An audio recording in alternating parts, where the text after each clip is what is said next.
dumbbell bent row. This is a great exercise, but one that's really often messed up. So we want to make sure that we're setting ourselves up for the proper back positioning, specifically that lower and, well, really the whole spine, but let me show you what I mean. So first thing we want to do is understand that we're not bending over, okay? See how the back rounds, and you see people pulling like this with this terrible back position.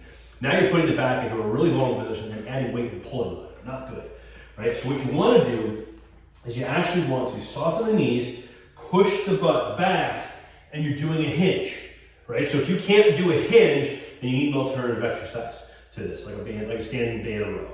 So first things first, you've got to be able to do a hinge, basically the eccentric portion of a deadlift or Romanian deadlift. So now I'm holding this position. From here, row and release, row and release. So I've got to have the strength in the low back and the core to be able to just hold the bottom of the RDL, okay, or that hinge position. And then from here, do my row. Now, when it comes to the row, any kind of row, very important we remember, the hands are just a means to an end. They're holding the weight, but I'm not pulling with the hand. Okay, if I get in this position here, and I'm here, and I start pulling with the hand, I'm gonna pull this way, the biceps are gonna get really involved, okay, and my form is gonna be screwed up.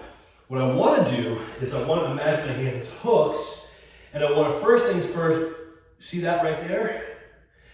No movement in the arm in terms of like the elbow or the wrist. It's the shoulder blades coming together, right? We call that scapular retraction. So you can let the arms go at the bottom and then pull them back, follow through by bringing the elbows back and the hands come for the ride. That's a good visual.